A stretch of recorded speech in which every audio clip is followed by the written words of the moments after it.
What's going on, everyone? Charlie here. We have a filing sitting on the register out of FINRA.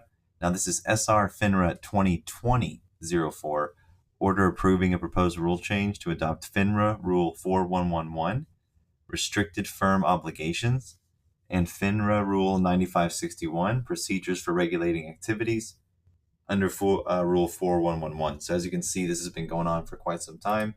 Here's the timeline right here. Filed November 16th, 2020. January 12th, FINRA consented to an extension period lasting until March 4th.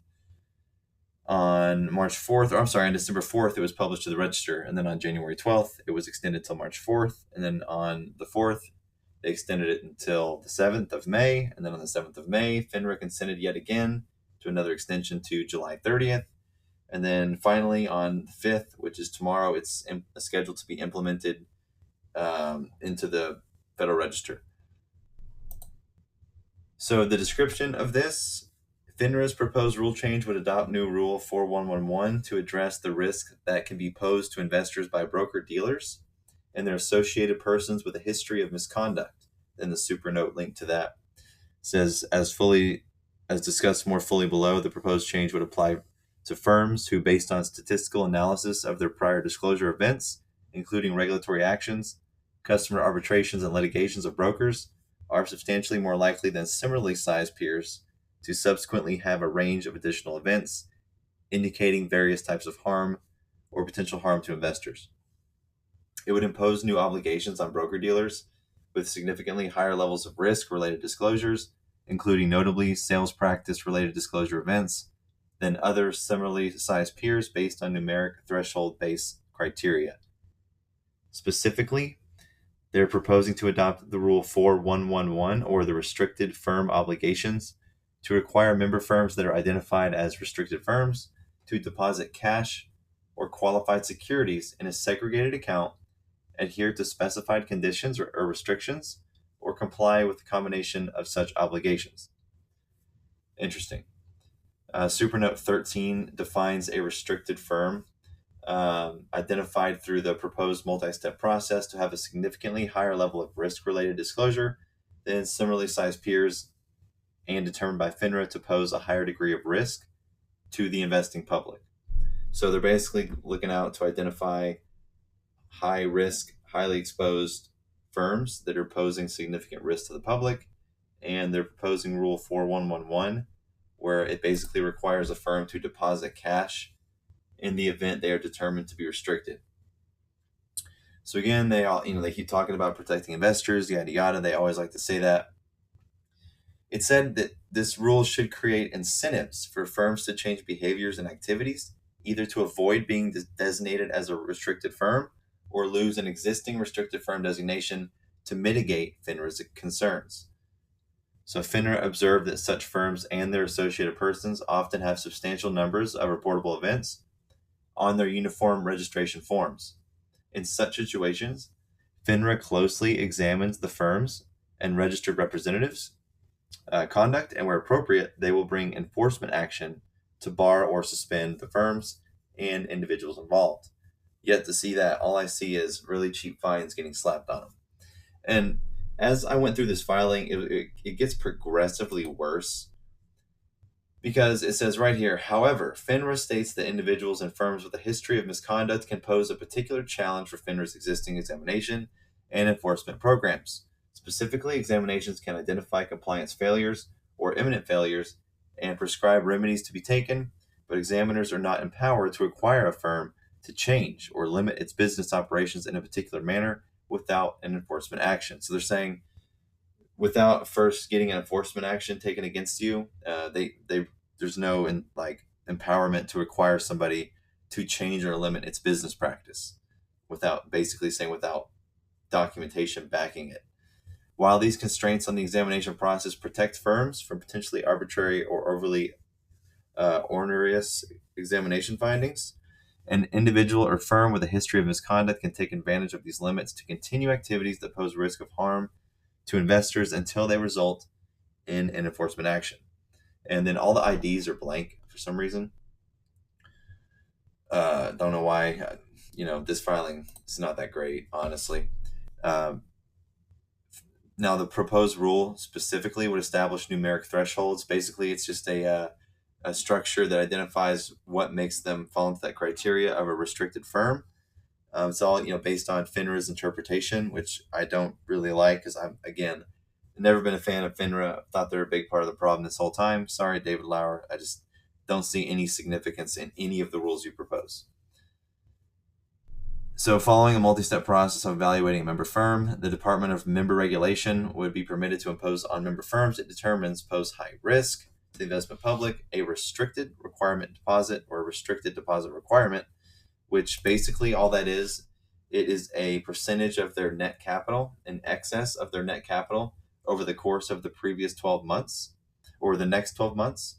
And basically, if you're determined to be an at-risk firm, the process works like this.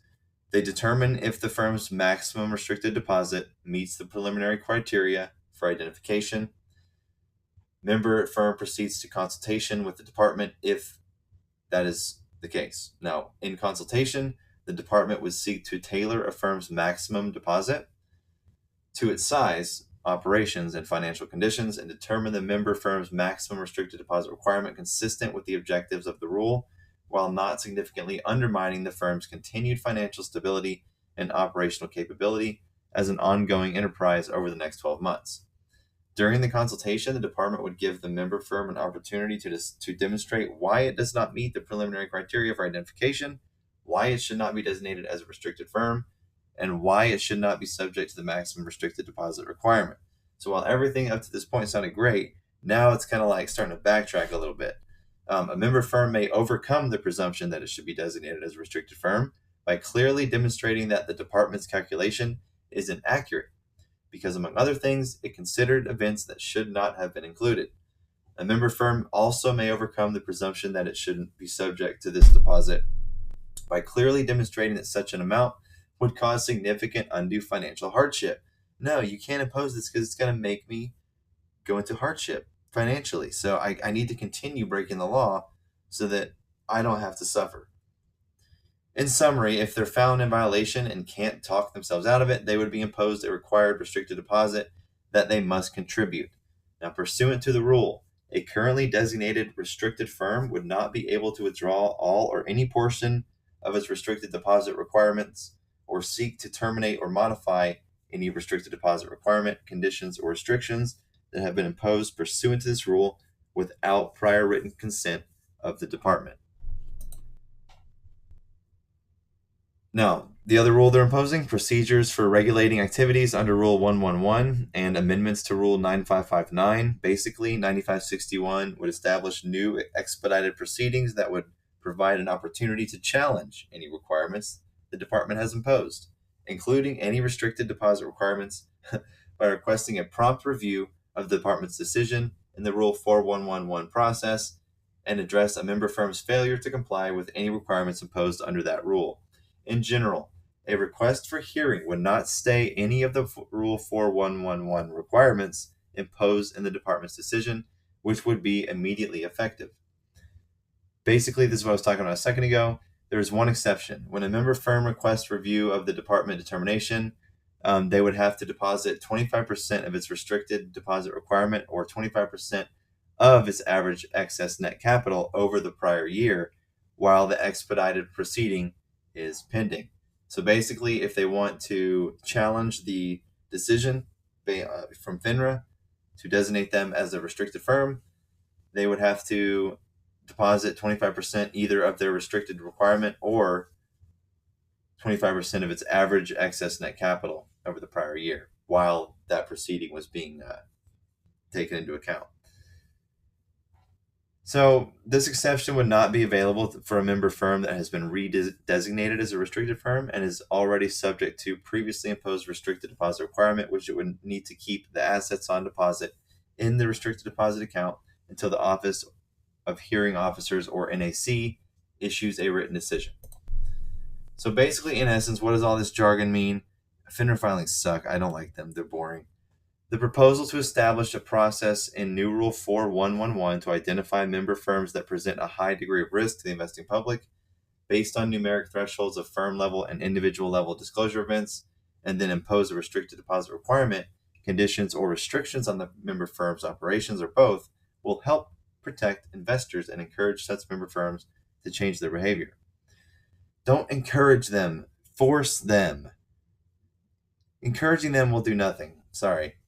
Basically, FINRA has designated the proposed rule change to establish an annual multi-step process to determine whether a member firm raises investor protection concerns substantial enough to require the imposition of additional obligations.